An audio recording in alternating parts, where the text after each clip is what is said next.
Hello, everyone.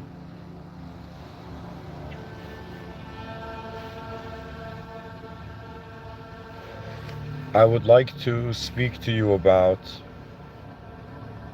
the convergence of two interesting ideas that my human mind has managed to uh, integrate.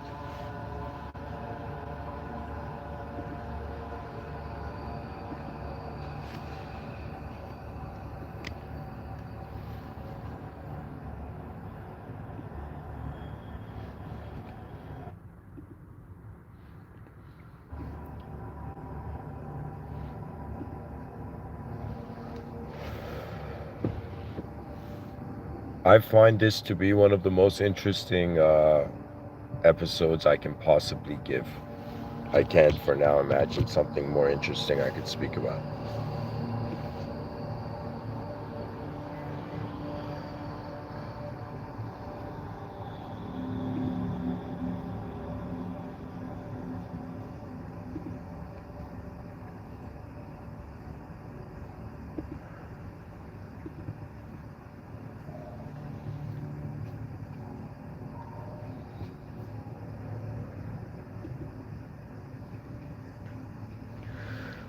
So, guys, just to let you know, if you're interested to listen, if you're interested in listening to this lecture, this is what I would recommend. Find a comfortable place to sit down.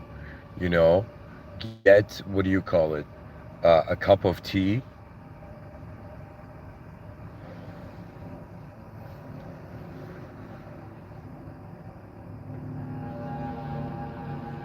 and just try to listen as if what is one human being trying to say about the future.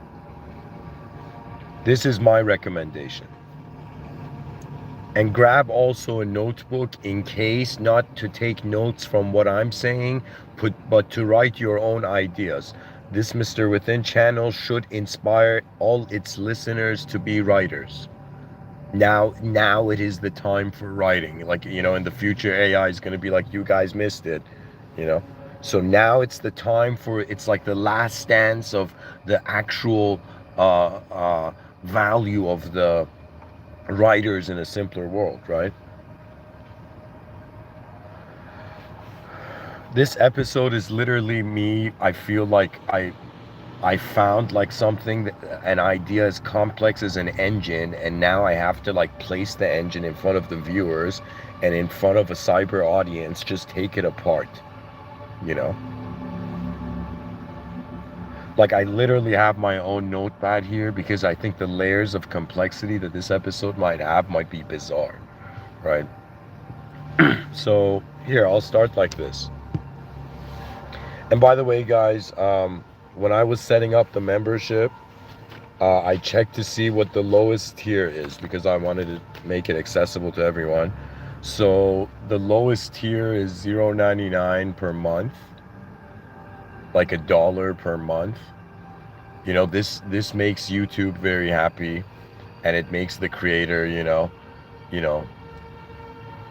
60% less happy. But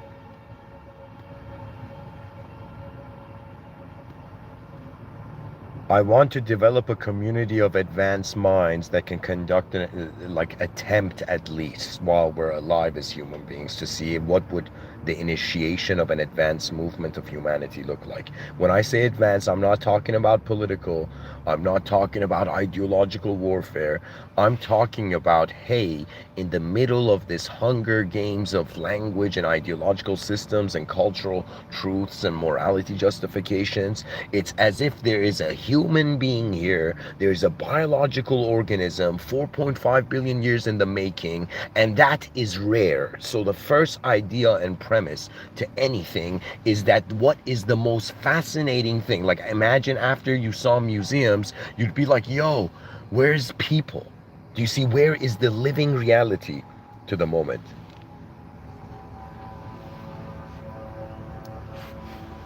And guys, I recommend this just so I think it's the correct manner.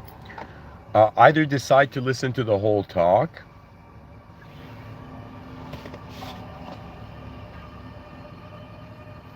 It's like either enter the topic fully or don't enter the topic. That's pretty much what I'm saying. So, all right, I can already feel a pen between my fingers. Let me find it.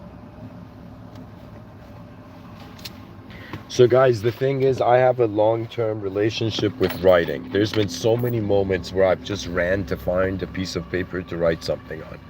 You know, I've written things on like even tissue boxes in times of need. You know, so this is how I would approach this episode, and let me try to find a less, eerier song. I kind of feel like this episode's focus is on the future, so we're gonna find like I don't want it to be like a happy melody. I want it to be like, yo, is the species ready to enter the future?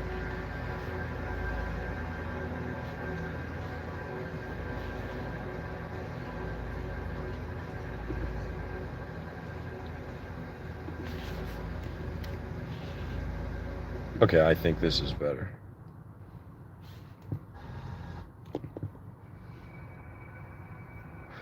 All right, guys. So I want to be very frank with the viewers. Honestly, guys, I'm done. Like, I'm kind of tired of like maintaining an archetype for the viewers, right?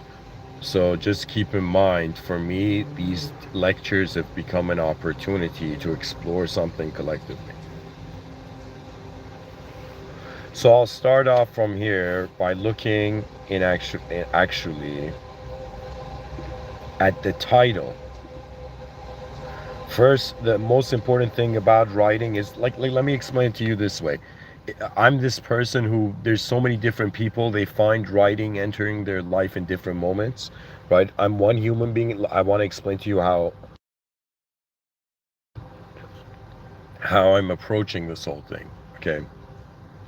So my attitude, if somebody my honest view is that I started from writing, and then because I was shy, like writing was like a powerful outlet, right? But then at the same time I began realizing that the value of energy is in its expression, and the quality of expression is based on the understanding of the moment. So from where your awareness is starting, the significance of reality is present, right? Pretty much our attention is really important. I'm kind of trying to pilot the attention of the viewers towards a destination, and I would honestly say, like, this talk of mine, like, think of it this way. It's like while the painter is painting the painting, right? It's like people are like, yo, this makes no sense. This is weird. This guy doesn't know art. Da da da da da. When the guy finishes the painting, wow, okay, the distractions were unnecessary. To start off this episode, this is by far one of, I don't want to say it was a goosebump moment, but when my mind fathomed this sentence, a species' act of worship, it was something that I had never thought about. I had thought about the advancement of civilization in so many ways. I personally am a person who pray in my own life, but at the same time, I'd never thought what would that, like, let's say some religious extraterrestrial was watching us, like from the clouds with some stealth spaceship or something, right? And they were like, what sort of act of faith does the human species demonstrate, right? And we see billions of people who have faith on a singular point, just like we see the sun, right? It's a singular point in the common reality of all human beings, right? The idea of an inconceivable original source, right? So it's as if you can say religion becomes very fascinating when you're someone running after the causal position of reality. You want to actually pull the mystery. You want to see behind the curtains of the story a species is telling itself, so it doesn't confront the unknown. But it is our birthright to explore uncharted territory, and how else would the great kingdoms of mankind, march towards the cosmos?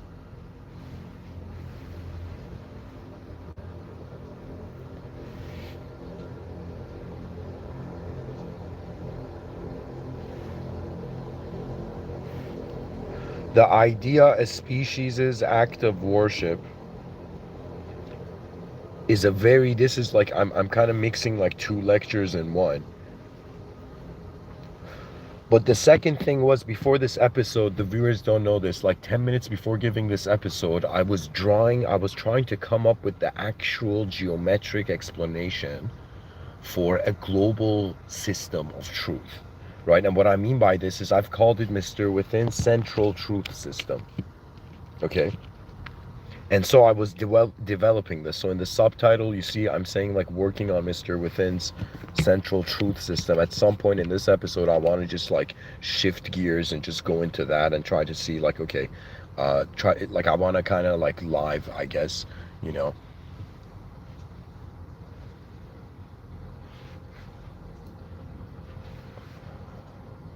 There's two parts to this episode, pretty much.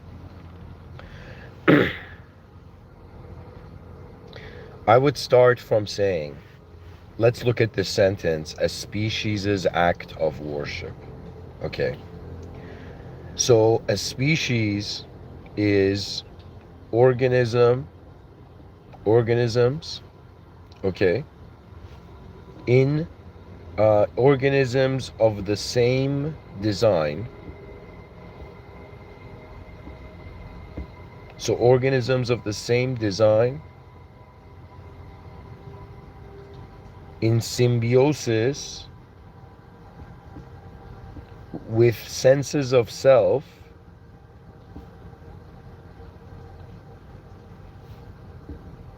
that arise from individualization. Do you understand what I'm saying? The more you mess up in this life, the more you're an individual.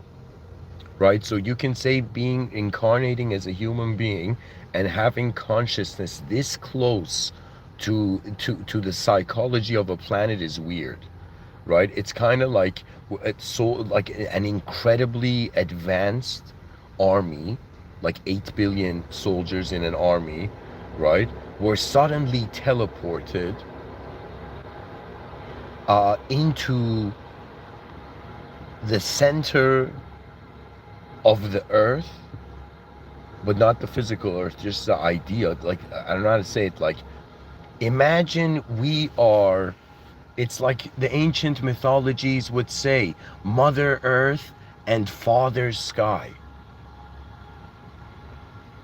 That means when it comes to the geometry of the shape of man, there is something, it's like we are like that eagle that is walking on the ground, you know, and it's intimidated by the lion, but ignorant of its own potential.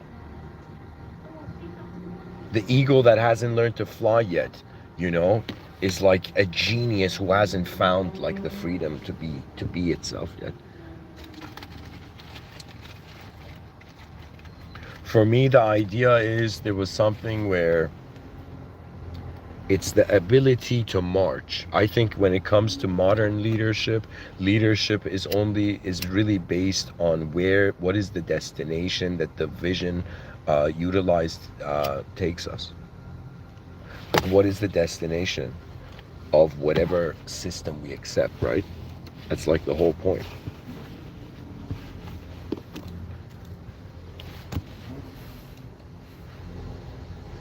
So when we look, anyways, I'll go back to this. When we go to the idea species as act of worship, so a species is a biological organism, bunch of us just living on the earth somehow. And then we have act of worship, okay? So this is one singular thing, the act of worship, okay? And so and of course I'm 1 in 8 billion talking. I am not imposing and saying, I am not someone who's acting like an absolutist, but I do see potential variations to the behavior of the species that could lead to advancement at an incredibly short pace. Like it's like we can advance instantaneously if we can properly compartmentalize our perceptions in reality.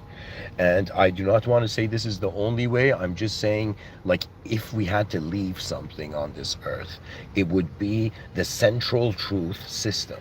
Okay, and the central truth system, I don't know why I'm diving into it now, but anyways, the central truth system is the idea of where is the value of making what we pay attention to mean something arising from.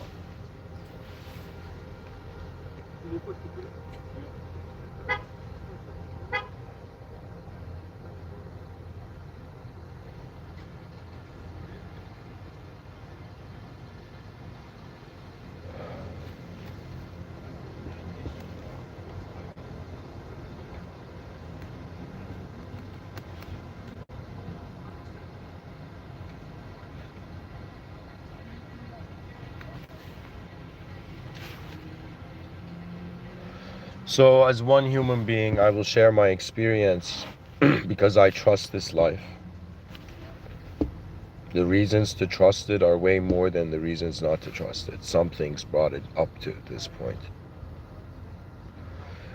See, when we think about the future, it's the opposite of letting the psyche sink into the notion of the inevitability of death. Okay, there will come a point where the system will shift. It will change, and it's kind of like there comes a point where the caterpillar goes into the cocoon, right, and then completely is no longer a caterpillar, and then the cocoon opens, because a butterfly has managed to live a new life. The caterpillar, the butterfly is the future self of the caterpillar. The advanced humanity is the future self of the current humanity. The advanced civilization that I envision, which I'm constantly saying, yo guys, think about it. What is the greatest idea ever? In the outer realms, not in the inner realms. In the inner realms, I personally find it is God. But in the outer realms, the greatest thing that we can do as human beings on this earth, I feel somehow I have pulled Excalibur from the stone. And that Excalibur was just my mind was like, imagine you're walking in a museum. Because my son lives on Bayview. I came back from Woodbine. Then I put it on my GPS. Then I put it on my GPS.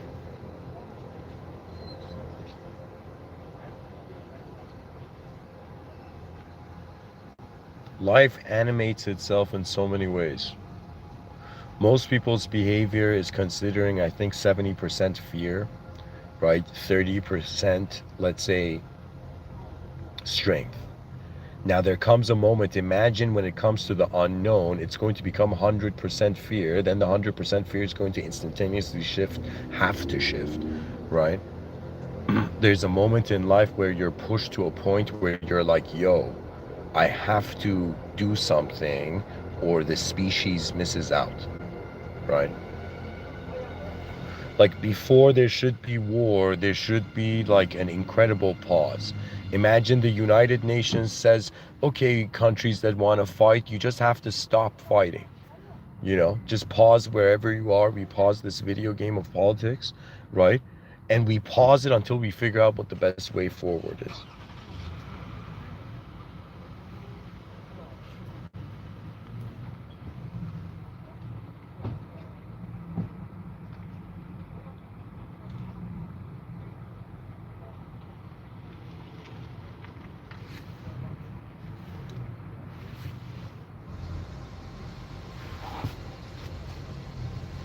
I don't know how I'm going to explain to you my experience of an act of worship, but I know that human beings, this organism, it conducts itself by where its attention goes.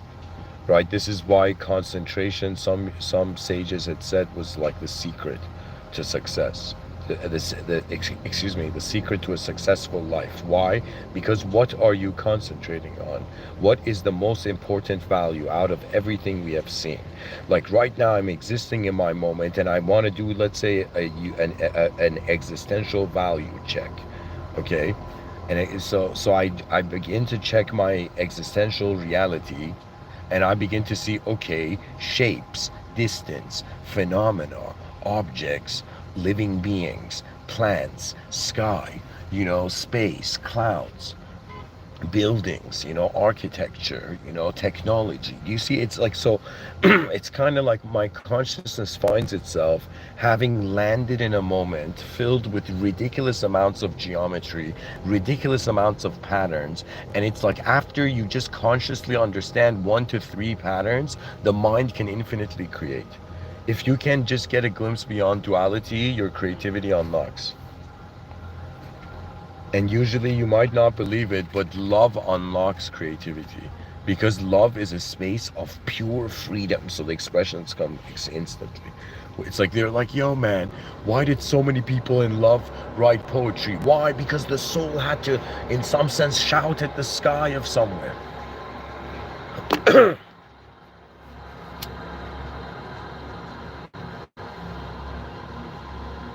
The wolf had to howl at the moon it could only see, you know?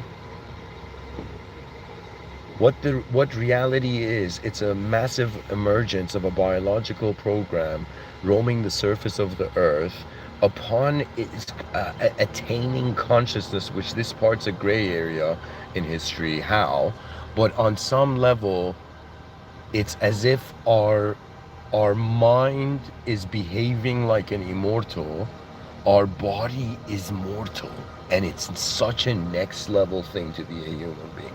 Why is the mind acting immortal?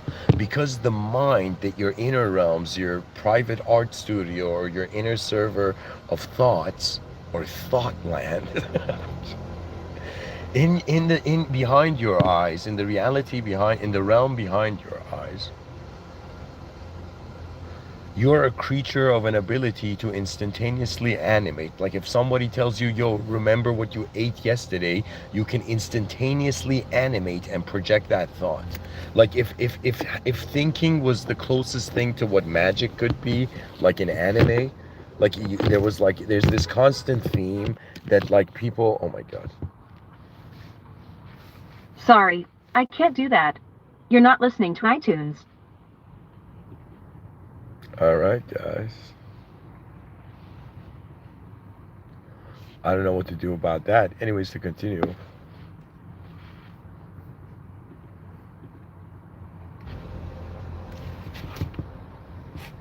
There is no fear when you understand the future.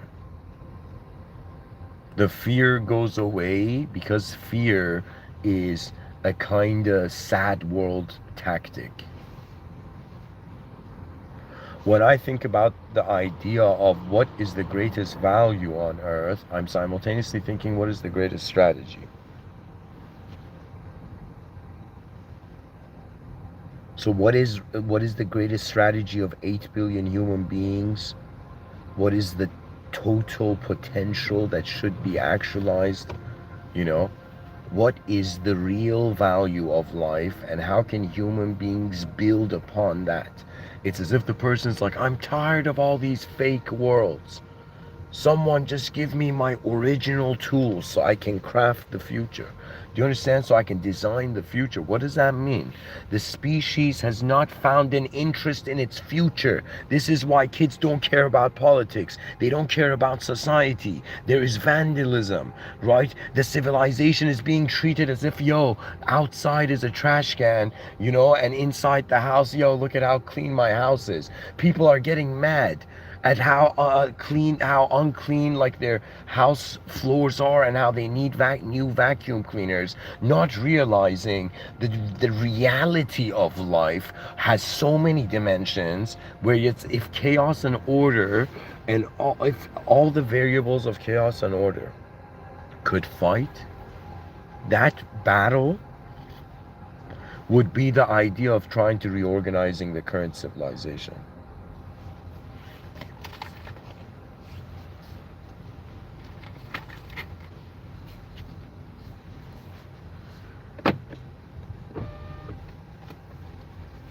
Beyond the fear, the technology, ultimately I think it comes down to how can we, like human beings are temporary organisms, This means they're tourists. So all human beings are tourists traveling abroad on a planet which we've named Earth collectively. Do you understand that? You're a tourist right now in manifestation. The moment you woke up, you logged in to this incredible game called life and its unknown variables. You see, guys, this is why I realize if like we've surpassed the point where people should learn from leaders with charisma. That's bullshit. The media is fucking it's, you know what it is? It's like, sorry guys, this is my ignorance speaking, but media, the current media I see on YouTube and the type of content I see on YouTube. And I ask myself, how smart is this species and how smart is this content? To me, I get shocked. Do you understand? Like, I get shocked that our entertainment is so much stupider than our most complex fathoming of a future capability for the whole species. Are you taking this in? Entertainment is a lower world joy, but in some sense coming to the present, and then in some sense advancing towards the future. What greater feeling? Like, we're no longer like, like soldiers in a battlefield with a shield and a sword running for the greatness of the kingdom. We can no longer feel that. What can we feel? Yo, there's going to be tons of human beings entering this earth, right? And we can at least, our existence could be something that made the world better somehow. Like, what other value do we have? What's the meaning of stories? What's the meaning of love if the ship is sinking? They're like, yo man, I'm in love. And we'll be like, great, but the Titanic is sinking, right? And we'll be like, oh, it's like a sinking love. Do you see? But in reality, humanity, this is what I found. I was shy, and I realized that my shyness and youth translated into a psychological inability to accept the reality I could not be comfortable in. So it was as if the mind had not allowed itself to accept reality.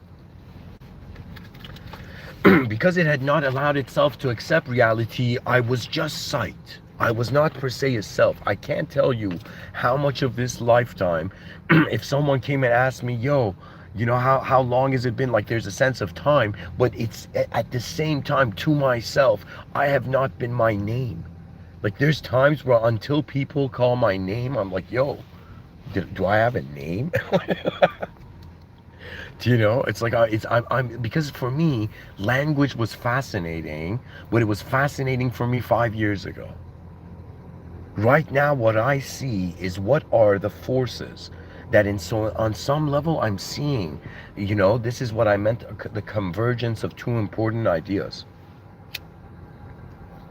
The central truth system is an idea relating to the future. A species' act of worship also is an idea relating to the future. Why? Because we haven't considered the fact that what would a faith-bound advanced civilization appear like. And I've envisioned it. I haven't talked about it, but I've envisioned it, right? But ultimately, where we're going is pretty much not a care for emotions, right? So what I realize is emotions are incredible to appreciate in the present, you know but at the same time, beyond emotions, it's just this feeling, this eerie feeling I think every human being has, that where is it all going? So that feeling has to come and connect to a global honor system, right? And I was like, yo, I can't be like a fucking samurai right now. I can't be like, yo, I'm such an alpha male. I have the honor of a samurai. And I was like, I have to look at my perspective on reality.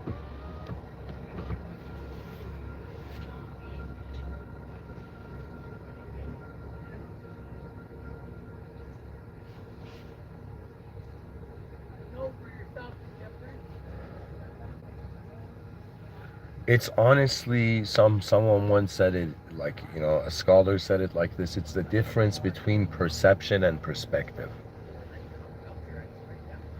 I'm trying to tell you that human beings, there's a perception. So your inner realms is the domain of your perception. Okay? The domain of your insight, understanding. Then we have the idea of perspective. So perspective means, all right, I started off having my own worldview, but is my human mind capable of just like how I can look at an object from different angles, what's stopping me from looking at a subject from different angles? And upon the realization of the transcendental activity of the nature of the mind's in contact to the living earth, what I'm trying to say is that, oh dear human being, you're not a biological organism, you are the potential of this biological organism. The potential of this biological organism, its story goes to history. In history we find human beings of different kind, and really philosophy is how did these human beings look at the world? Knowledge is what understanding did they collectively come to, right? History is like one of the most important things to teach first, right? But the importance of history is also it's also filling the vacuum of the mind that can find novelty. So one has to be considerate of looking at reality in accordance to the questions they have. For me, the might of the question took me in thinking, like, imagine you got bored of thinking, what am I gonna do? And you were like, what is my species gonna do? What is my species gonna do if like an extraterrestrial civilization lands on Earth? Do you know? What would my species do if there's suddenly violence?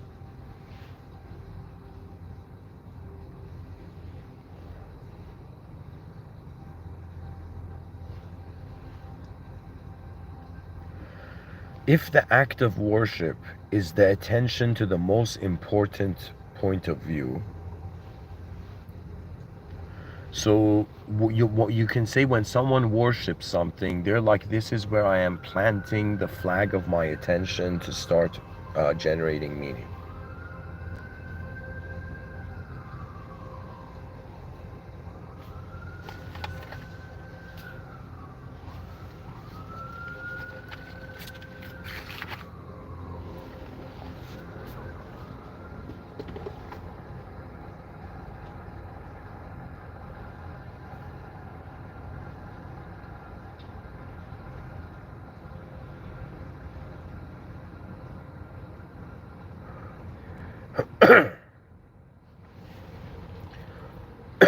What I can say is that an act of worship is surrendering one's reality to the truth of their attention, of the greatest variable their attention has found. So right now you got to take it in like this, where, all right, you got to like give me a break and kind of try to see what I'm doing here. I'm being like, all right, I'm a human being. I can envision the future of my humanness. But when I try to envision the future of this current species that we are, the question enters my mind, at what level of competence is the standard for the greatness of the species being set? Like we got to be cautious. Mythology has disappeared in the current age. That means human beings are no longer trying to do legendary actions. They're it's either like kind of it's as if the great patience that is required to change, to advance a civilization, it's like unless that great patience and care is found, because the idea is what is more important than yourself. You're like, okay, the destiny of all selves seem to be an idea more important than myself. So the question comes, like, it's like, imagine, you know what it is? It's like someone's like, I'm a narcissist. And I'll be like, yo, you know how I'll cure your narcissism? Easy. Just be a narcissist, but a collective narcissist. So that means be a narcissist that cares so much for its species that it can't, because it cares so much for its species, and it's a narcissist, it's like willing to be normal with its species, right? So what I'm trying to say is that relationship of the human mind with the world is that it works with its own projections, its own findings, and at some point questions begin to arise. You know, this is what they don't tell you about true knowledge. When you attain it, right after, you begin to look at the world, and there is a mysterious factor to it. That mysterious factor makes you care, and it's as if the brain was kind of like had a way of analyzing it. It would be like, yo, what are all the known variables in my moment right now? What are all the unknown variables in my moment right now? Where is my consciousness originating from? Where is the ability to navigate the moment, to pilot the whole moment arising from? And just like someone who just entered like a next level spacecraft and is trying to figure out how to fly it, right? Similarly, you have been found, your consciousness has found yourself in a different setting, where it's as if, imagine you were just going about your day and somebody just gave you a box. You opened that box and you saw the most advanced technology in that box. You would be like, yo, let me see what this is. You would be fascinated by the future, by something that seems to be like a future gem, a gem found in the dirt of beyond the dirt of the future. So the person opens that box and sees an advanced technology. What, like, how? Just honestly, guys, how would you react? Right in the chat section. How would you react if somebody gave you a box and you found an advanced technology in it? What would you do?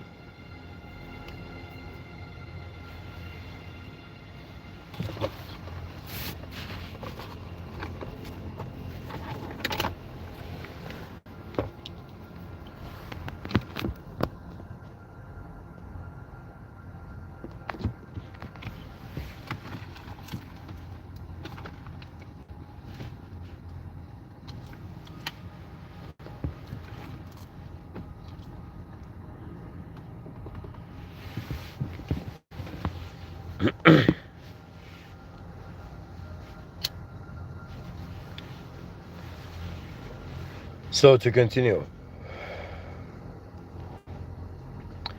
I'm thinking of the behavior of a human being. A human being may go towards an act of worship when they find themselves humbled by reality and totally left in a state where they are acknowledging, all right, there are greater forces that affect my outcome than just me.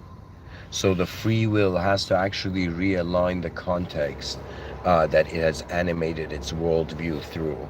Ultimately, every person you see, like if you had a group of people in a room, or I could say every human being on earth, they are not their body. Their body is like the cover of the book.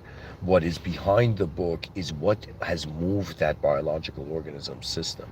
What sort of vision has led that human being's behavior? What standard do they believe their species deserves? What greatness should be happening that isn't? You know, and why is the unnecessary occupying the attention of the greatest effort, what should be the greatest effort in the cosmos? That means wake up, people. We're just one species who's playing costume games that have led to warfare, unnecessary violence, and we have to all just align to this notion that, all right, we care about facts. What's the fact? We all are the same in the same species. Why not realign the global political system to the central truth system that aligns to this idea of what are 8 billion organisms gonna do on a rock that is floating in a massive cosmic system? This is a huge question. What are they teaching in schools? They're teaching the past. It's like sad. It's so sad. The educational system is wasting so much time and paper.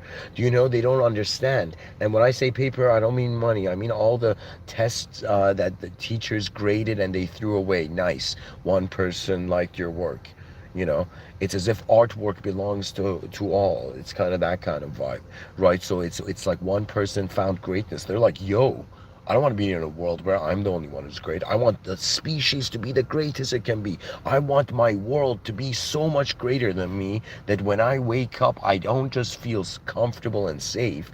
I feel like, yo, where's the frontier of the newest idea, approach, vision, finding, exploration of mankind?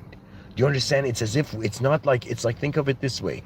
In the future, they're going to read in history books, and the children of those schools in the future are not going to believe when they read in the history books, right, that human beings had political systems where these political systems had leaders, and the leaders represented the nations, and it meant that we had converted a giant nation where all these beings are living into an ego.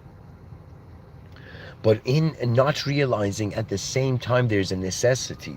Without nationalism, language couldn't have evolved. So destiny hasn't made an accident. It's all ingenious, or like, I don't know what to say, you know. Reality, yeah, I think that's the best way to approach it. Reality is either incredible and ingenious. Like, that means it's so designed beyond our expectation of how good it could be designed, that it's as if when we are in the presence of your conscious waking state, there's some people who they take off their shoes when they step into a temple, and there's some people who when they wake up, they smile, they honor the momentum that will lead the whole consciousness throughout the day. It's as if, honestly, if somebody's like, yo, do you feel like a soul? I'll be like, yeah, I feel like a soul that I'm escorting my psychology so my body can survive.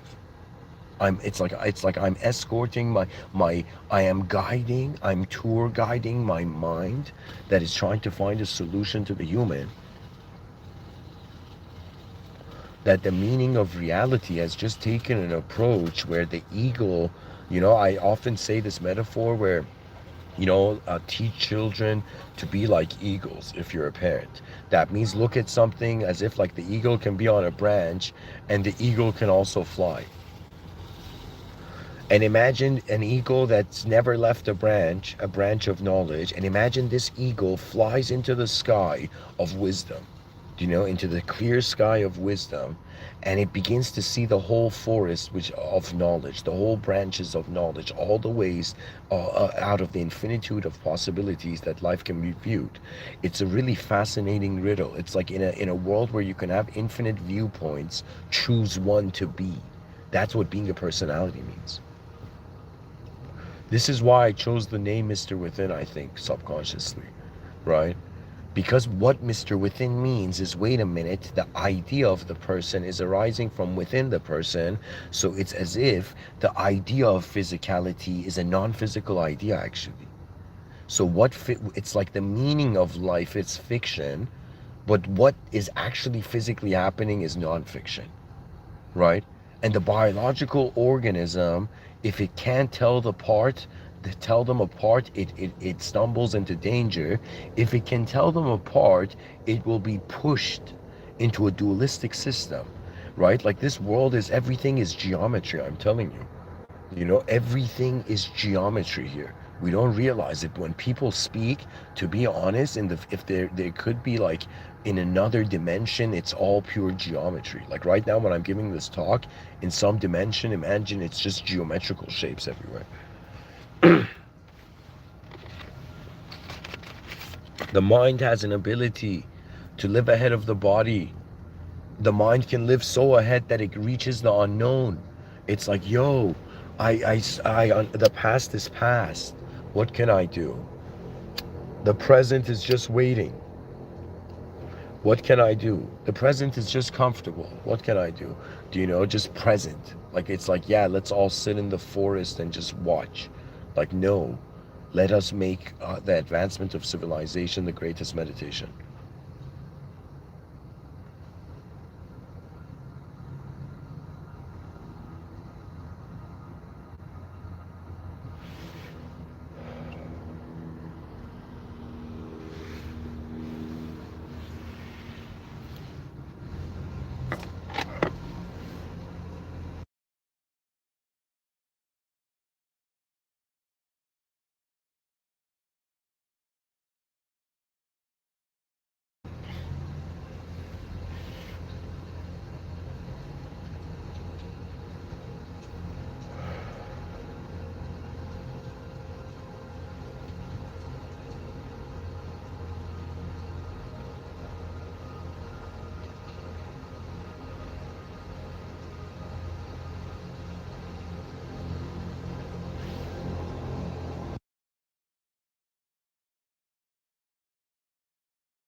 All right, guys, let me shift gears into different music. Like, let's see.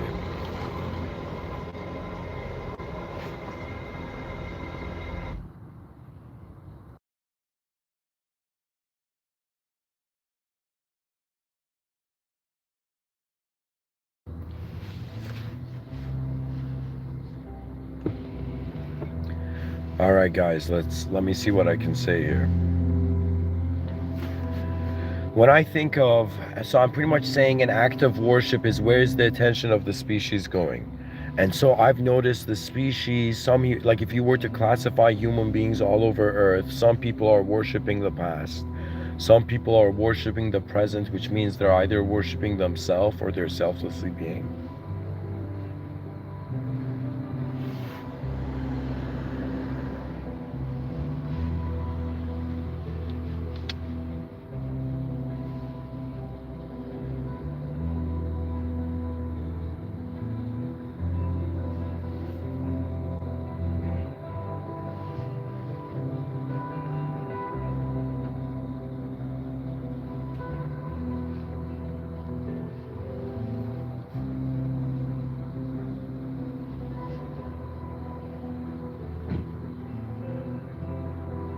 Sorry, guys, this music is too deep.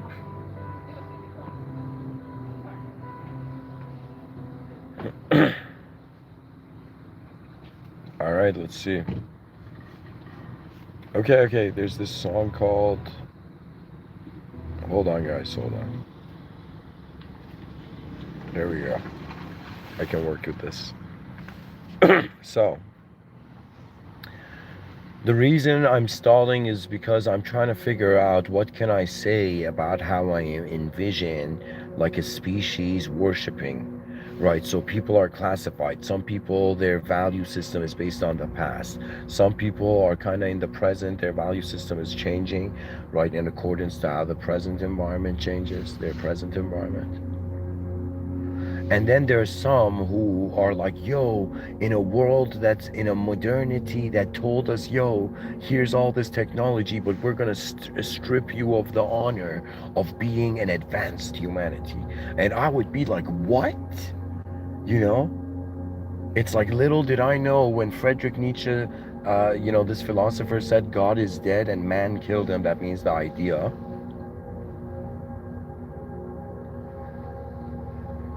I didn't know the next victim was the honor of humanity. Do you know what I mean? You should be feeling something right now that you aren't. You should suddenly be feeling a responsibility, a feeling like, yo, what if all the children who will be born in the future of an advanced humanity ad infinitum, what if all those children who will be born, all those, let's say, minds that will arrive on earth and all those souls that are watching, what if the future is watching us right now? What a sentence. That is literally like,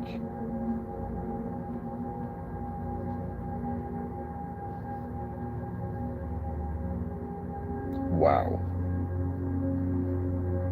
I think I found the greatest sentence I ever wrote. What if the future is watching us right now? I'm trying to say the past is past, you can't do anything about it. The present is waiting. I've kind of find waiting or awaiting, right? It's like it's like waiting for the free will to animate. And then when we go to the future, right, the future is literally the organism being like, yo, what's my best outcome? And then wondering, yo, what is my species' best outcome? How can, like, is there, just the question, guys, just the thought, just think about it. Just the thought that what if right now, like before war, this tears up the global construct, right? Before war deteriorates the value of the global construct, the global nobility, at least.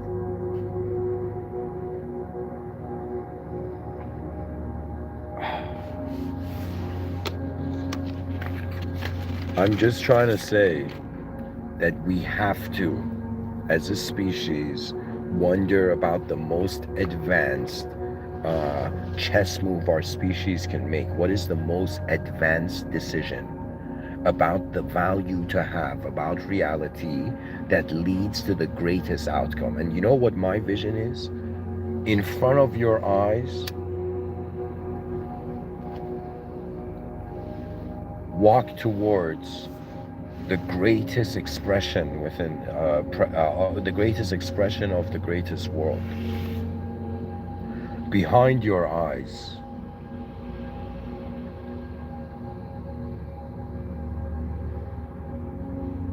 honor and respectfully bow to your original source.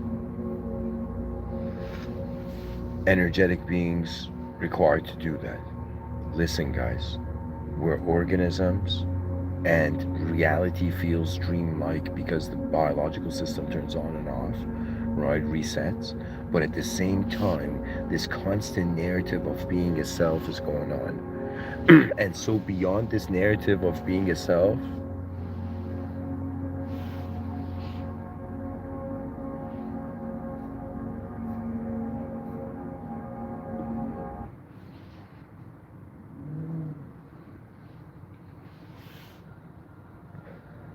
beyond this narrative of being just the self, like that means if your whole life has been a narcissistic, if evolutionary survival was a narcissistic in nature, and the organism had to make the best decision for itself, there would be a consideration of what levels to life do we see and what values do we need to maintain as we continue in this existence, right? So what is the true value of what we want to live for? And in reality, it's to have the courage to truly say, to make the decision. You see, I also had this idea that it's as if the era of lingering behind falsely satisfied realities is over. The human nature needs to realize that it is an ability of some kind. Any person who can drive, you can build an advanced civilization. If you have enough of an ability and responsibility to maintain a system and navigate it in the space-time continuum, you are far capable, you know, of now trying to, like in all your spare time, wonder about what is the greatest strategy to advance civilization. And my strategy is to create 8 billion incredible strategists, right? I want like you don't understand. Like if somebody's like, yo man, what's one thing you want if you wanted a gift?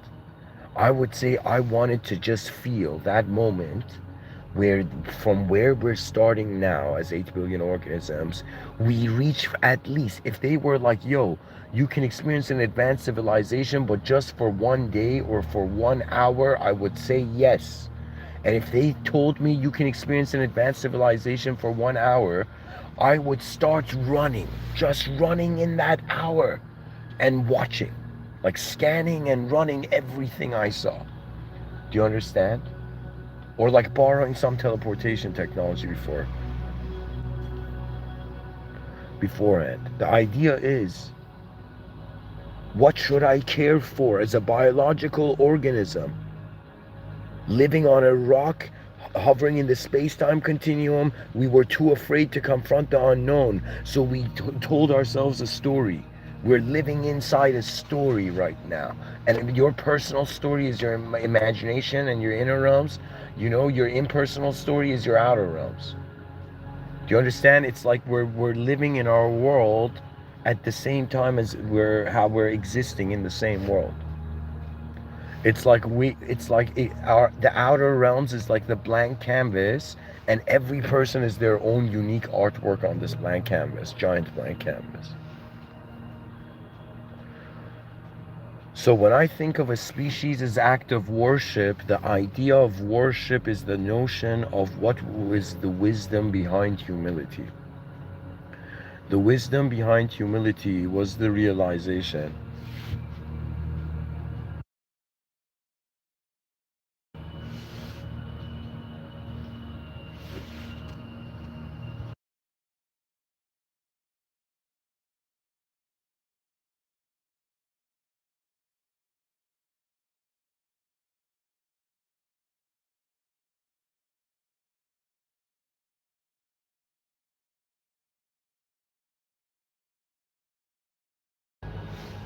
An advanced civilization is the birthright of the future. Do you understand what that means? That means the greatest gift we can give the world is our greatest self's ability to work with the greatest self of others. I think there should be a greatness code, right? There should be a code of greatness, a universal code of greatness. I feel like I should write that down. All right, write a book called A Universal Code of Greatness. They'll be like, who does this guy think he is? I'm a person considering the idea, at least.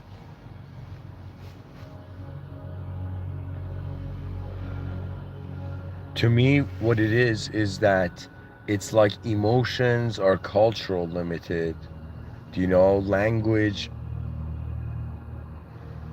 is perception is language is limited to the information the individual contains.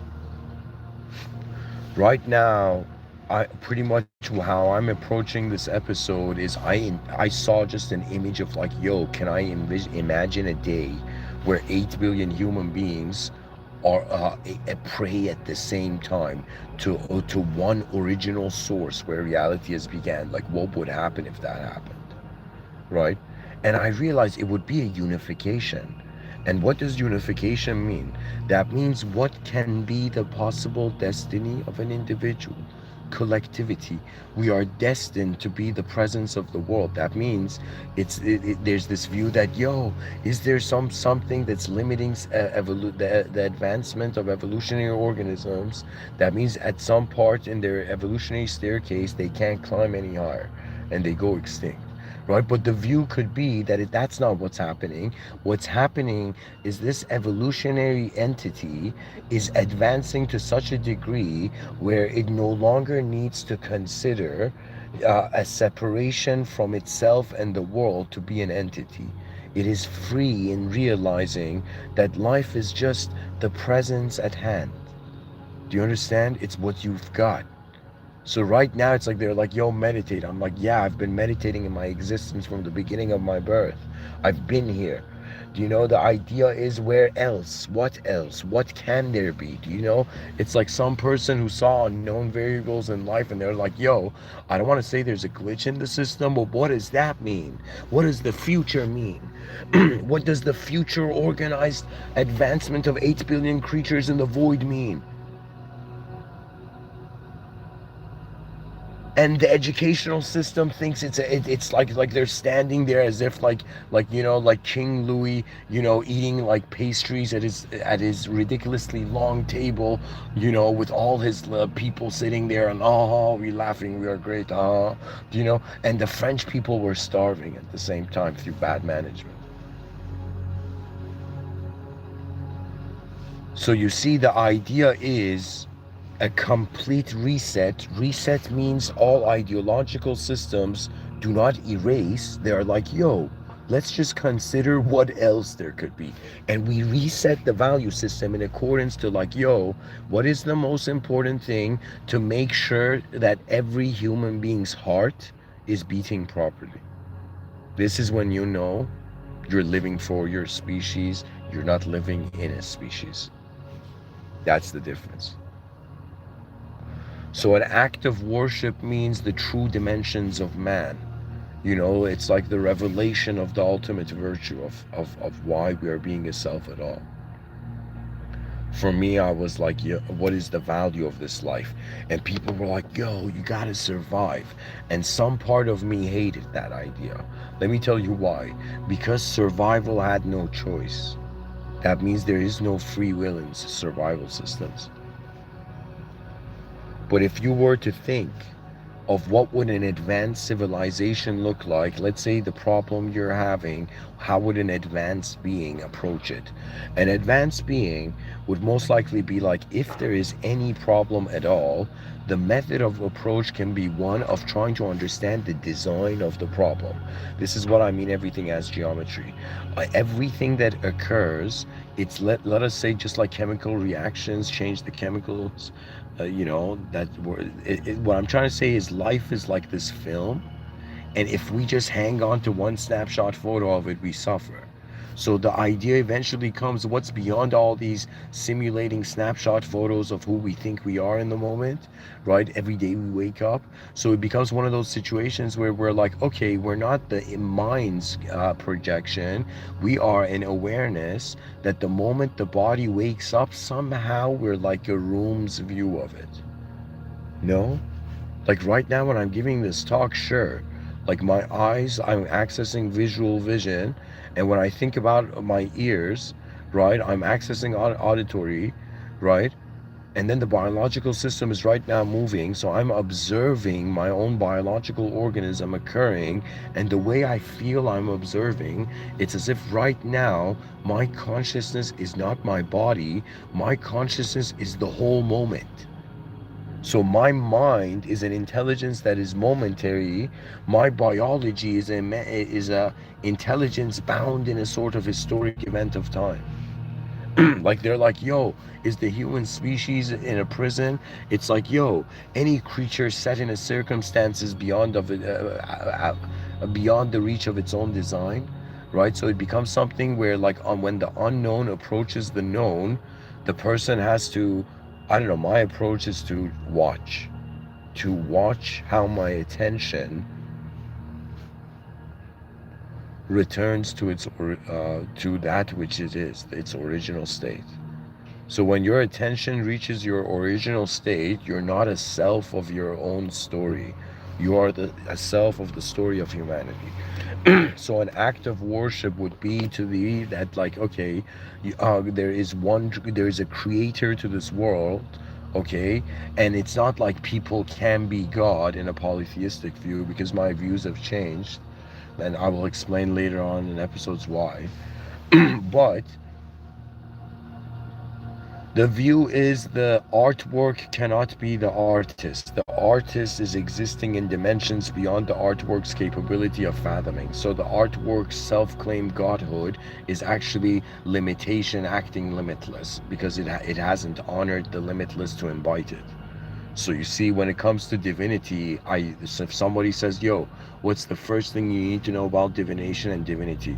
I would say divine authority. If you haven't understood that idea, don't call yourself a spiritual person. Because divine authority means that the world is beyond the spiritual. Like yo, I have a soul. That guy has a soul. Oh my God, the planet has a soul. Oh my God, the Milky Way galaxy has a soul. We even gave it a name too. It could even have a personality. Do you see what I'm saying? We have humanized everything, and we have covered our eyes, and we have built a kingdom out of the bricks of ignorance of what is actually going on in the world, so we can actually create a training ground for the cultivation of an advanced morality to the context. So for me, I was like, yo, if we go along with this vision that there's 8 billion human beings, there's 8 billion human tourists on Earth, how can we make their journey on life incredible? Well, the question comes, what do you want to see out of this world that you have found yourself in? That means forget power, control, magic, classifications and creatures, dominant natures. Just for a second, come to this moment that, yo, I am this presence in my moment. Attention is here. Truth is being acknowledged. The context belongs to the originator. The originator is viewing. If the originator is present, the original is present. Therefore,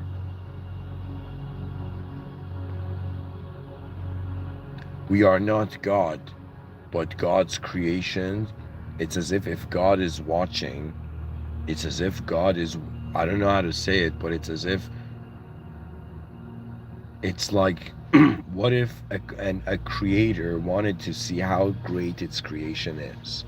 What if right now there was something more fascinating than the cultural context of how your desires arise? What if there was something so important that instantaneously you surpassed in a new archetype? Unshackled to the past because the future of connection to the future from the present has been found. See, the idea is how much do you care for how your attention is being reality.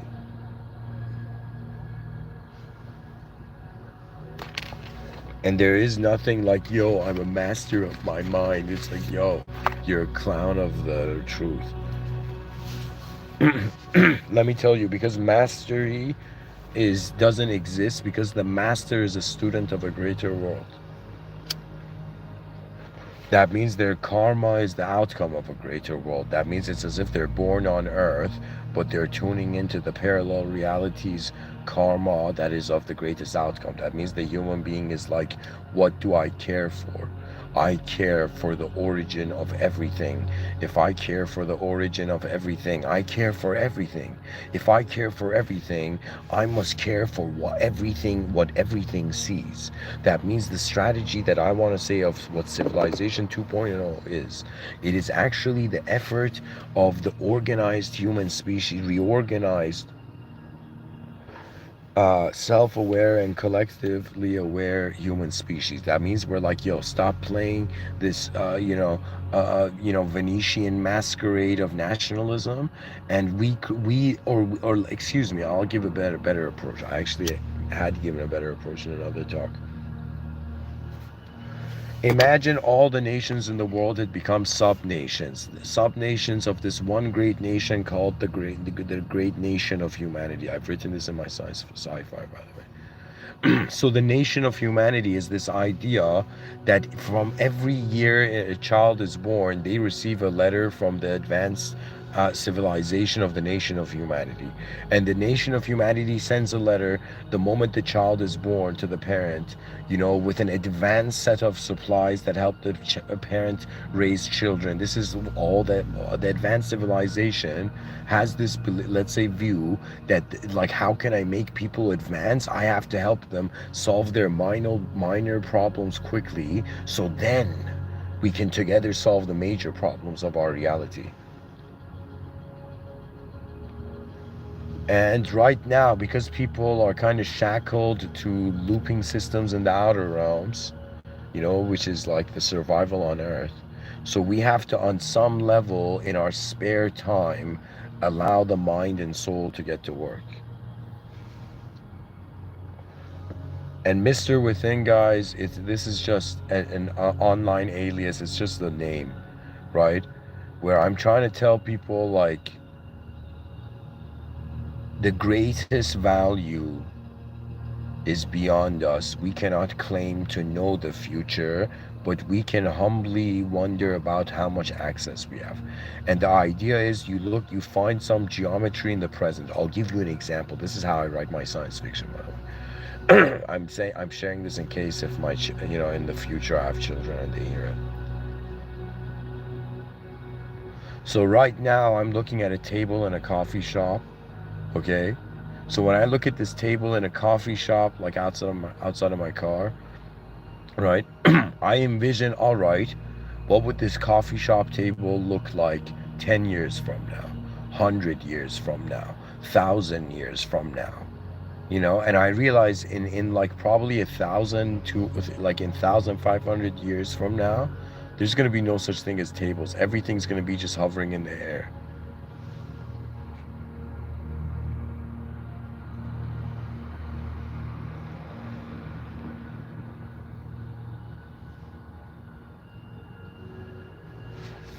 So to truly share my views and to be able to spend some time on the second part of the talk, I guess, I want to say, a species' act of worship means, what was the greatest conclusion of a species' attention? Imagine like 8 billion human beings. What could they have potentially paid attention to that would have led to the greatest outcome? This is considered as an advanced factor of the unknown.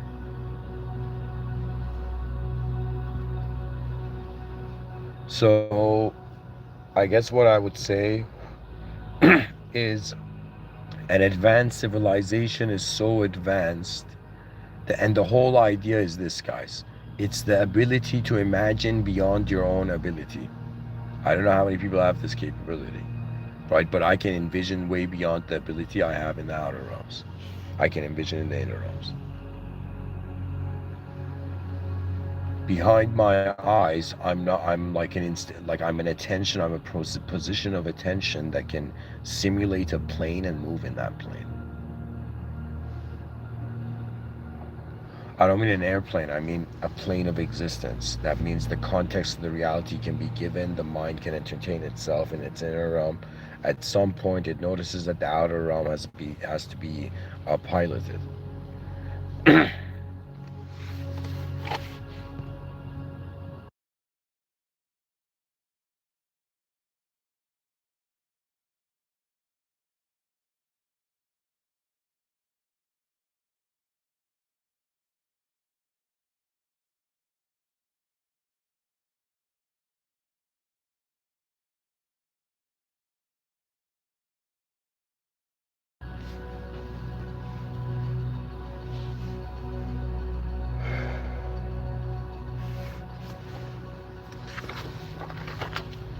Guys, this is my honest view. My everything has been my honest view, but this is my final view on it. Like, I guess for now, that I was humbled by reality into realizing that the amount of information and whatever psychological archetype my mind claimed as a position,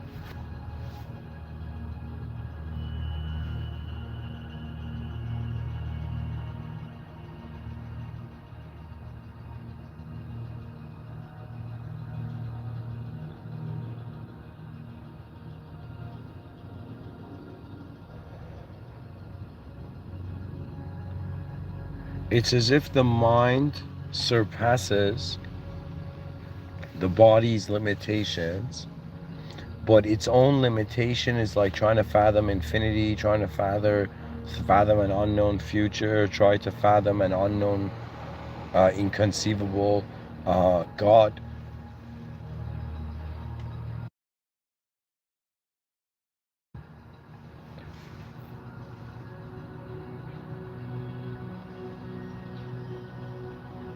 All praise due to the Lord of the worlds. That idea has changed my heart. There's a greatness beyond the human being here.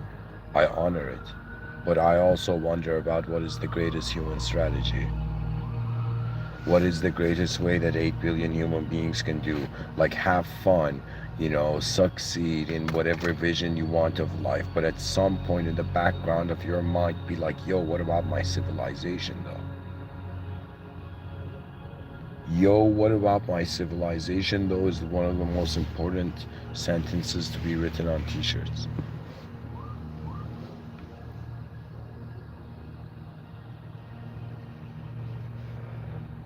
For me, I've just decided that on some level my mind is limited to my own walk. That means my destiny is based on my administration of my intelligence, pretty much. Like, pretty much how much I care to live for who I will be. That's pretty much the game, isn't it? Like, so now all I'm saying is let's play a more advanced game and say, what would it look like if we started living for everybody? What does that mean? That means complete care, but not ignorance. Caution and care, cautious care. What does that mean? That means we look at our world, we look at its limitations, we wonder what can we do to solve it, right? And we realign its management. It's as if, yo, is the human being sinful or is the human being mismanaging itself? Which one is it? We can forgive a mismanaging human,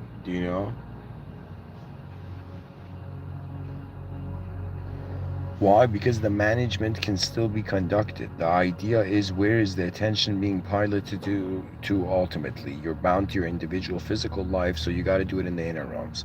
The type of work you do in your inner realms, early on in my talks, I called it the great work. Your great work is like you at some point in life sitting down and being like, what is the greatest effort? What is the greatest value and expression of my attention?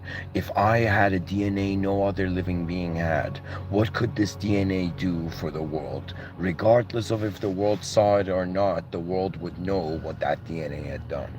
Right? So the idea is it's in some sense, with what sense of honor? Imagine a human being that's like, yo, I don't care about this world. It's a messed up place.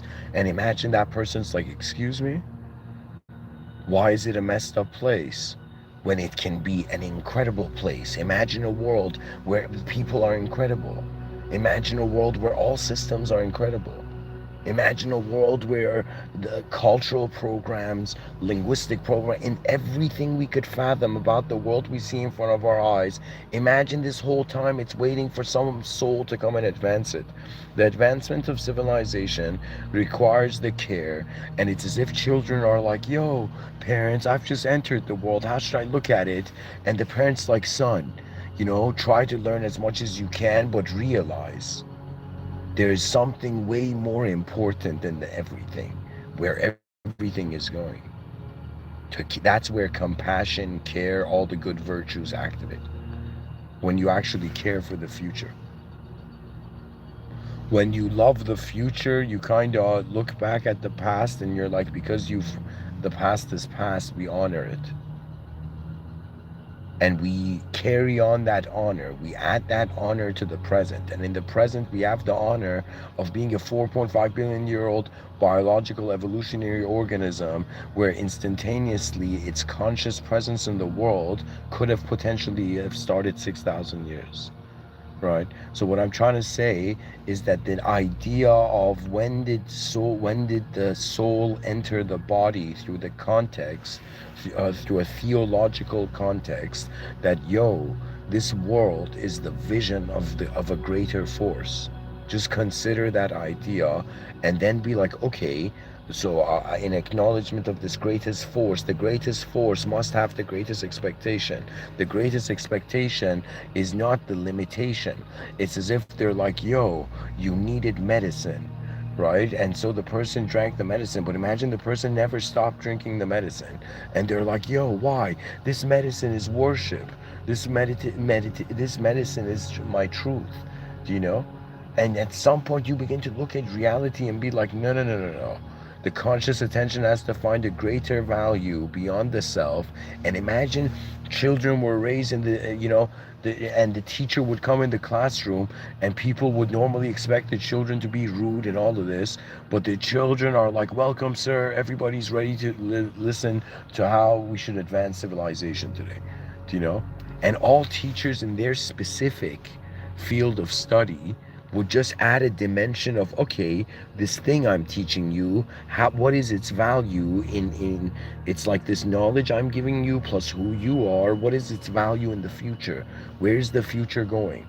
Why is it important for man to imagine further? And then like, think about it, like it's like, yo, it's like that moment where this atheist shouted at this theist and they're like, yo, stop living in imagination land. Stop living in fiction. And the theist silently just listened. Do you know? And then the theists were like, can I ask you what you do? And the atheist was like, I'm a theoretical physicist. And the atheist is like, okay, so where is that theoretical physics happening? Is it not happening in the same place we call imagination land? It's as if what we criticize in another human, because we're all human, we have that quality. Do you understand what I'm saying? It's honestly how I feel about it is like, we need to just quickly give and advance resources. These 8 billion tourists need to increase the quality of their access to greater decisions, and their greatest decisions, their smartest decisions, are decisions that don't just tear the fabric of cultural programs, but are decisions that in some sense are like, yo, I don't care what story you want to tell yourself. We're the human species on this planet we've named Earth. The exploration continues. We must be organized and explore the planet, and in some sense find another outlet other than eating animals, right? And somehow, kind of replace that system and constantly cultivate the planet. It's as if Jordan Peterson went, and told these kids who were lazy, clean your room, god damn it, and the kid was like, oh my god, I must clean my room, I must organize my existential self in this reality, you know. And so at the same time we were inside a disorganized civilization. Do you see the harsh truth? The harsh truth is that we are so far from an advanced civilization, but behind our eyes we're already there. How else can I speak about it? A species' act of worship is just this idea that if the whole species in one singular unit of, let's say, considered time, imagine 8 billion beings just praised one, the original source, the singular original source to all that is. And the moment we did that, we suddenly saw the evil we were experiencing was actually our own feeling of not deserving ourselves. In one of my talks, I gave this talk where I said, the type of souls that are born on earth are souls that at some point in their experience in the cosmos, they have felt ugly. So Earth is a place where, in some sense, souls that think they're ugly, just like a lion that thinks it's a sheep, suddenly begins to animate and realize, whoa, I am a being, an entity that has never existed before. What sort of capability my mind has. Imagine the person's like, yo, I didn't have access to teachers, and and scholars are like, what did this guy just say? Your questions, your deepest questions about life are your teachers. And as you go to answer them, you need to learn everything on the staircase of understanding.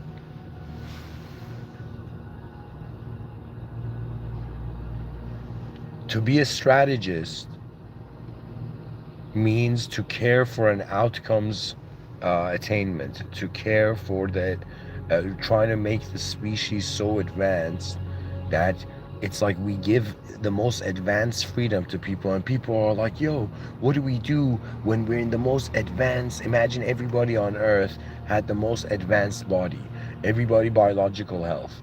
Imagine everybody had the most advanced mind and psychological capability. Imagine everybody was the most advanced, was an advanced soul, right? And imagine at the same time, the world we were living in wasn't advanced, but we were like, yo, we can see the advancement. The advancement is waiting to happen. The advancements of civilization could be as simple as going into this restaurant and putting, like, giving the owner $100 to show him like a way where he can place his tables, right? Where you can place his tables and design his tables, right? And you immediately organize the direct kind of platonic geometry of the space. Do you understand?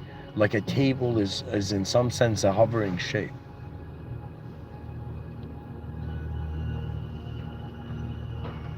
The mind perceives that which is beyond it.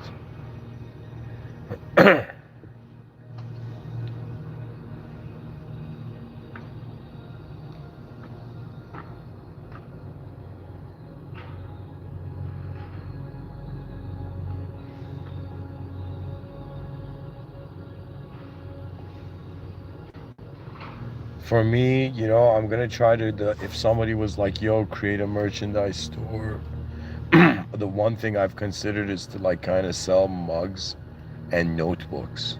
Like, I really, like, I have this view where, like, to all my close friends I've given notebooks to, like, as a gift. And I told them, write, like, and I've explained to them, like, write only in this notebook. When you come across an idea so great, it has to be written down. It's honestly where attention goes. A species' act of worship means we all did it properly. Then what?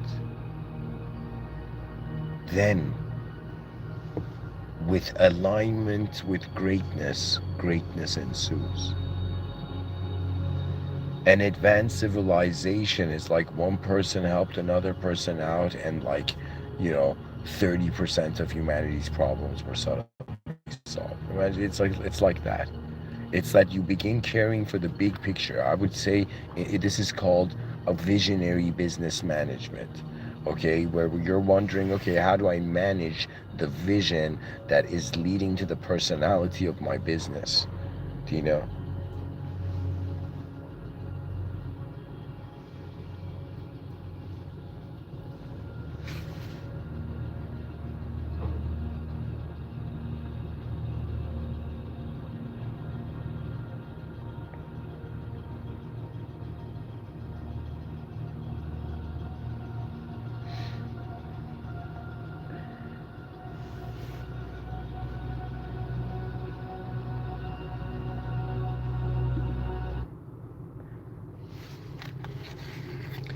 Okay, part two. And guys, all praise due to the Lord of the worlds. That means there's a greatness beyond us. We must not feel alone. We must feel in the presence of greatness. Let's see, like, how great really humanity can be. What can 8 billion geniuses do on Earth? Why do I say genius? Because every person, by having a different DNA, by having eyes no one else has, is literally adding something to the human species that is worthy of a Nobel Prize. Do you know? It's like, yo, why do you deserve a Nobel Prize? Because nothing like me has existed to express in such a way before. Do you see? Because the prize is being given to the ingenuity in one moment of value, right? I actually don't know how that's considered, but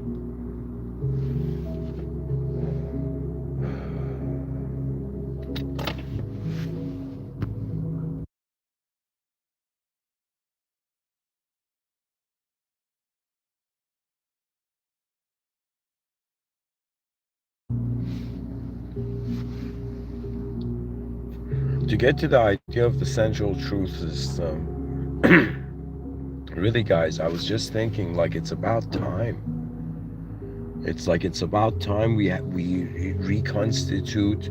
Like, that means right now the all the everybody on the planet is telling themselves a story like, yo, we are nations united. So while this is an incredible achievement on its own, but the idea should be a bit more advanced than just maintenance.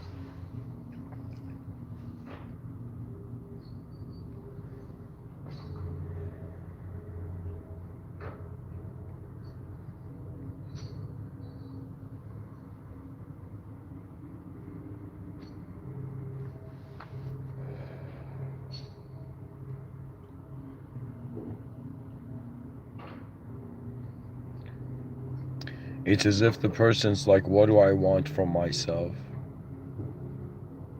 Excuse me, I'll rephrase. What could I want from myself?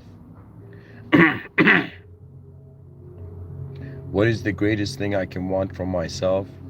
What is the greatest thing I can want from others? What is the greatest thing I can want from the world? And what is the greatest thing I can want from the source of it all?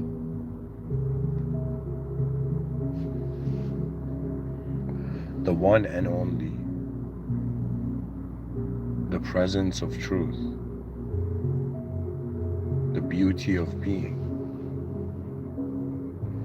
attaining a state of attention where the future doesn't shock, like, it's as if you're not afraid of where everything is going.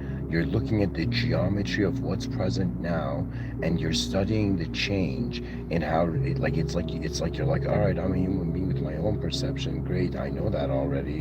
What are all these other perspectives to the moment that are happening that I'm unaware of? Because in reality, the teacher's like, all right, kiddo, let me tell you the truth. Okay, you can sit in this classroom and think I'm teaching you something, or you can realize we're all in an unknown world, and it's like your explorer's spirit that leads you to how much you care to understand reality. That means what is really important for you. It's like, I'm like, yo, we're all existing inside a question mark and we don't care. People are like too entertained, too busy. Like, do you understand what I'm saying? There's something more important than just your own life. It's the life of the advanced humanity. Wow. It's like some part of me feels like I've been there.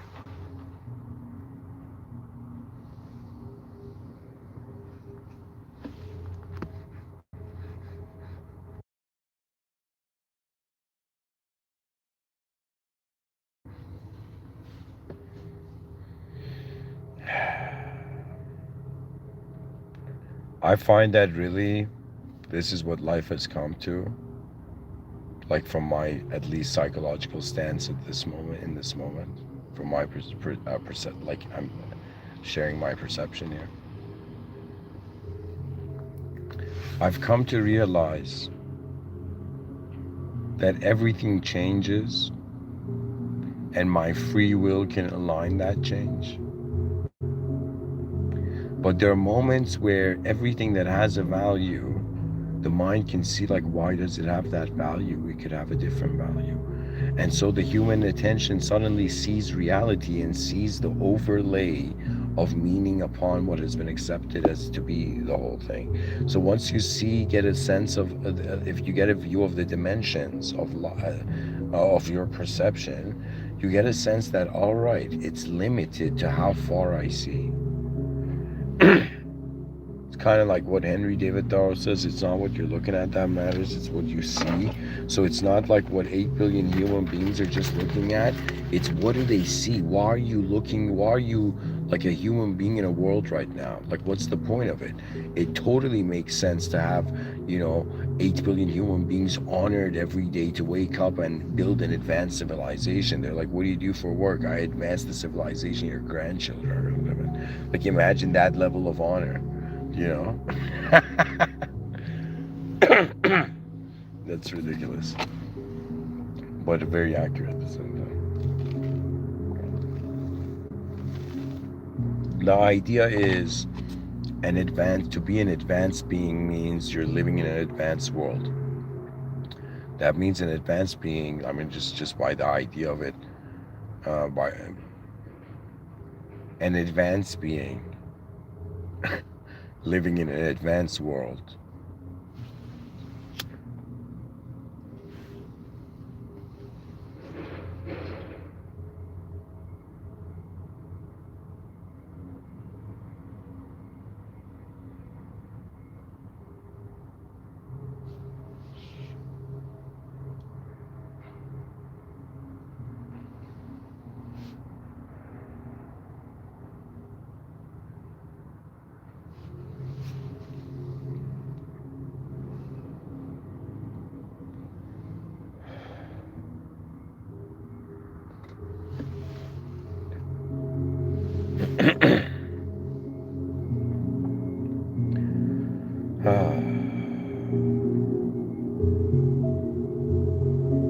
There's this idea, just to finish this off, talking about the idea of the central truth system. In throughout giving these talks, I've come up with many ideas off YouTube, like it just in my own writings, right?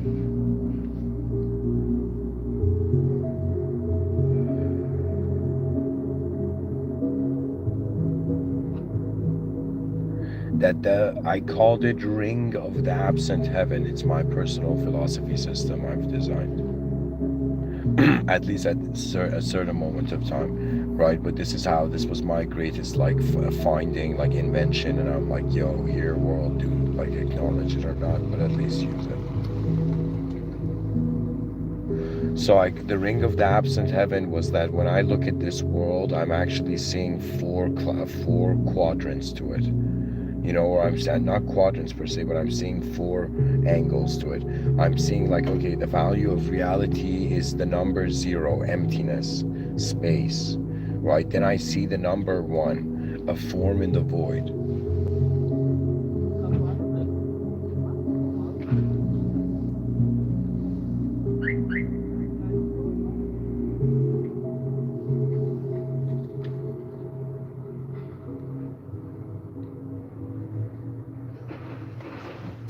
Sorry guys, there's too much noise.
I don't know. But that's the starting point. If somebody was like, yo, Mr. Within, in a couple sentences, tell me how we can build an advanced civilization on Earth.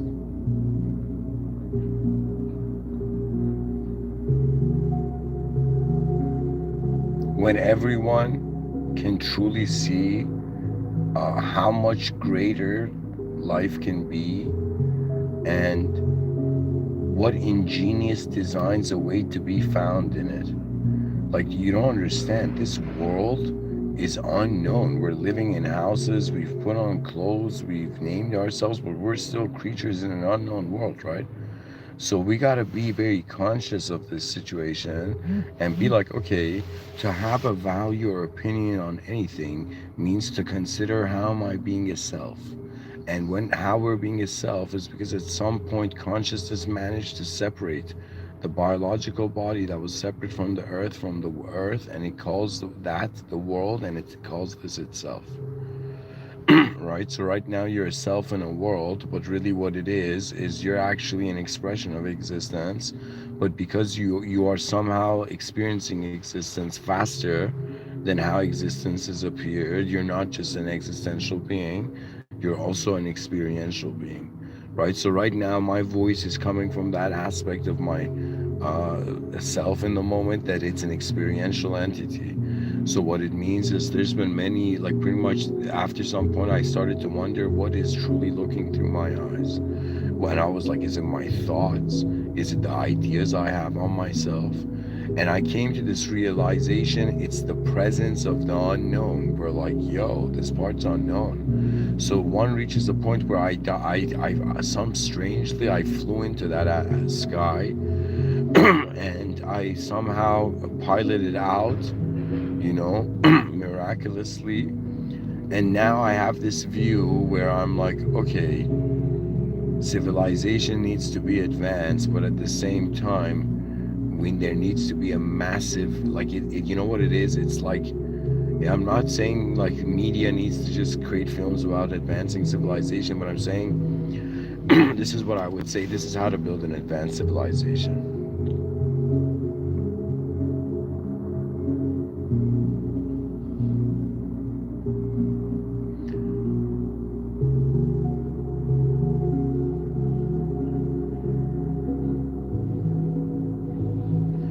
what would the most advanced world look like? And what would a being, the most advanced being in that world look like?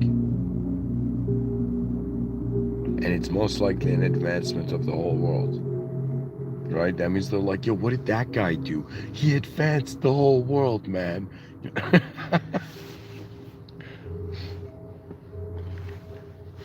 Honestly, what it is, it's like, don't you think it's important to wonder about like how 8 billion human beings every day they wake up? It's a sequence of actions and decisions based on their personal values and what really desire is, from at least from a sort of faith bound context. It's the notion of like, yo, if attention on anything was an act of worship, so it's like you're either worshiping yourself, you're worshiping others, you're worshiping the world, right? Or you're worshiping the unknown source authority of it, right? So there is the presence of a being. That means the artist is not the artwork.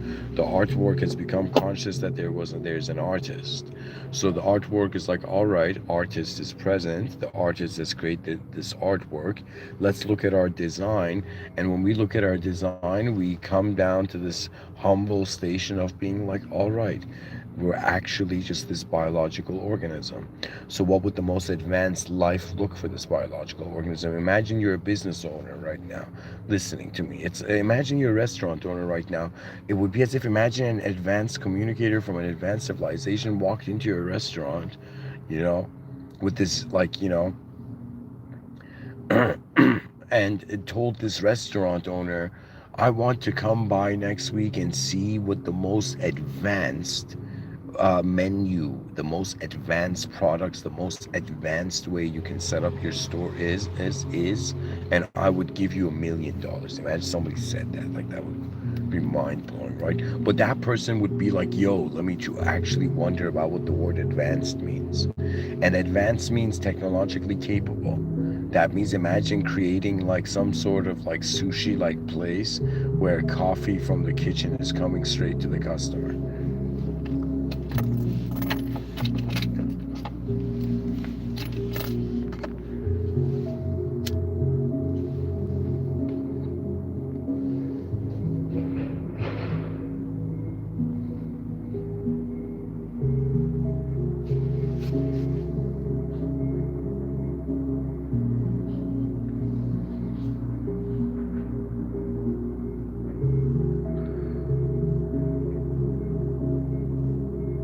I think of it this way. I called this the advancement principle. What it is like, yo, is there a more advanced way of doing something? Like, let's say if you were like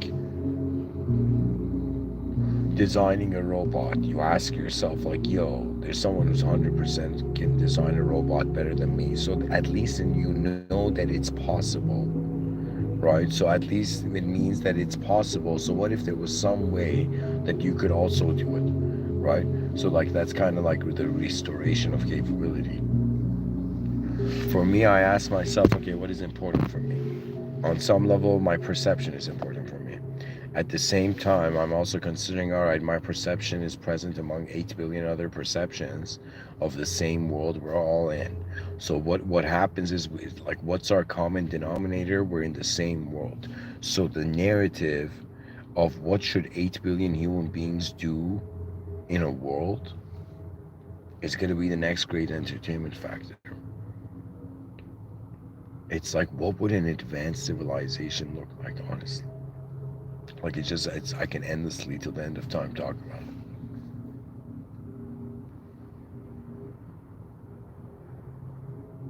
it. The past has no freedom because it's displayed its boundaries. The present can choose to be free or not, and then the future is a space where anybody who talks about the future, they're like, yo, he's a futurist, you know, because the future is free, because it's unknown, it hasn't happened yet. So if we identify with the future, we live with a psyche that is found, it finds itself in a realm of possibility. So what I'm trying to say is that if God is watching the soul pass a test, So it's like how are you, with what effort are you living this moment, animating in this moment as a being, right? So that effort needs a context. I'm saying the global context should be like, yo, we're not just people and nations, right, identifying with colors on a piece of cloth. What we actually are literally thinking like if we had no choice and 8 billion human beings were like, okay, just backup plan, everybody do that, you're the most advanced thing you can and let's see what happens, right? Like that would be the free for all like backup plan. Honestly, it's like your attention present in a world where if a species cared for the future, I wouldn't say it's an act of worship, but it's a kind of like, where are the eyes of everybody going?